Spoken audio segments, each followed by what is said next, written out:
Should you pay a fee for mortgage advice? The only person who can and should answer that question is you. The purpose of this video is to give you the information you need to make a well-informed decision. I'm Priyesh. I've been in the financial services industry for over 17 years now, and I've spoken to a vast number of people who have either bought properties for themselves or as an investment. I've introduced clients personally to mortgage advisors, and I myself am also a homeowner and a property investor, so I've experienced the service firsthand. The knowledge I share today, it's not just theory, it's the reality of experiences both people like you and I face. What does a mortgage advisor actually do? In the first instance, you're most likely to have a meeting with the mortgage advisor, at which point they will talk you through what their services are and how they operate. If you're a first-time buyer, they may walk you through what the process is for actually buying your first home. They'll gather various different documents from you and ask various different questions so that they can get all of the information they need to be able to do their research. They will then be able to give you an indication as to how much money you can borrow, and coupled with your deposit, they will be able to inform you as to what the maximum purchase price is. Armed with this information, you can then start viewing properties and speaking to estate agents. Some of these estate agents may insist that you provide them with a mortgage in principle and even solicitor's details, at which point you can always turn to your mortgage advisor who will assist and provide you with the relevant documents. There are occasions where an estate agent may not even let you view a property without having presented them with these documents. Once you have found a property you wish to purchase and you've made an offer that's been successful, meaning the seller has accepted your offer, you can then go back to the mortgage advisor.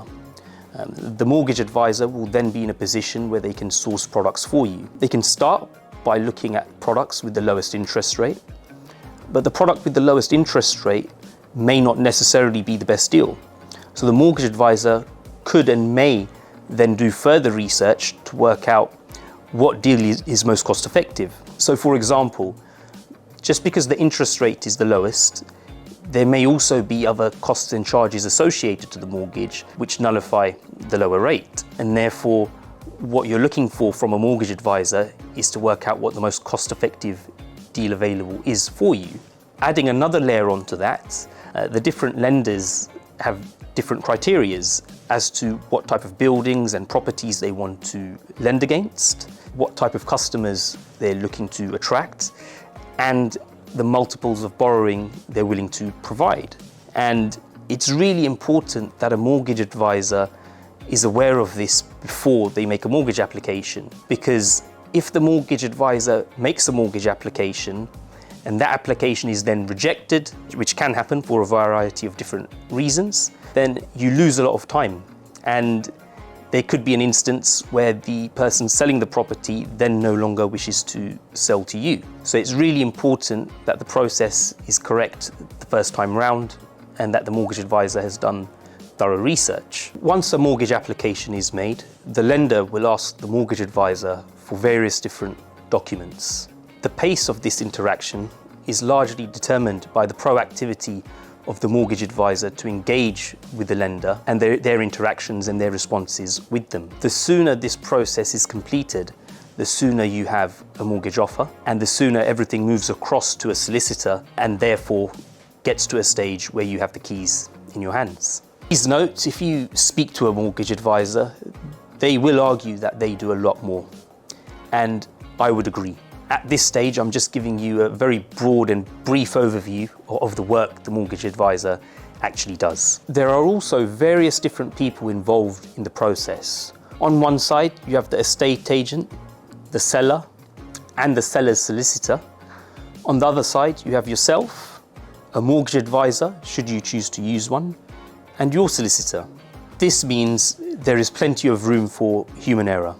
So the mortgage advisor is not only going to be doing their job, but they're in a position to make sure everyone else in the process is doing what is needed to help things move along as smoothly as possible for you through to completion. How does a mortgage advisor actually get paid? The lender does pay a commission to the mortgage advisor for the work the mortgage advisor does for the lender. You have to remember you can go direct to the lender yourselves, in which case the lender has to complete the mortgage application with you. This of course means additional work for them. Where there is a mortgage advisor involved, it's the mortgage advisor's responsibility to complete the application, and therefore the lender is going to pay a mortgage advisor a commission. In addition to this, you may also pay some form of fee for the advice you're receiving. Coming back to the original question, should you pay for mortgage advice? If you pay a fee, it should mean the mortgage advisor is more accountable and they should be working at all times with your best interests at heart, because this is a service you have paid for. This means you can expect their research to be thorough, for them to be available if you have any questions, for them to work proactively to help move things through to completion, and be at hand to assist when the situation changes. Again, this depends on the individual providing the service, but you are paying a fee, and therefore it is fair for you to have some level of expectations from the advisor.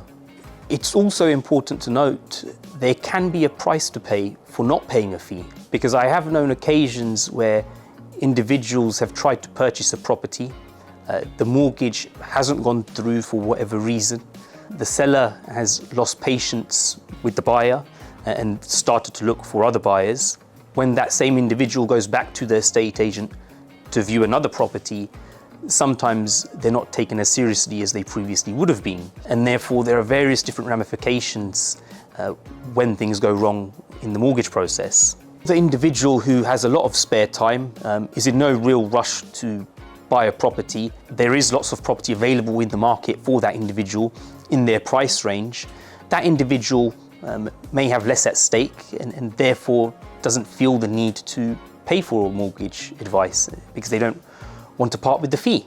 The other type of person out there is someone who is really busy at work. Perhaps they're looking for a family home.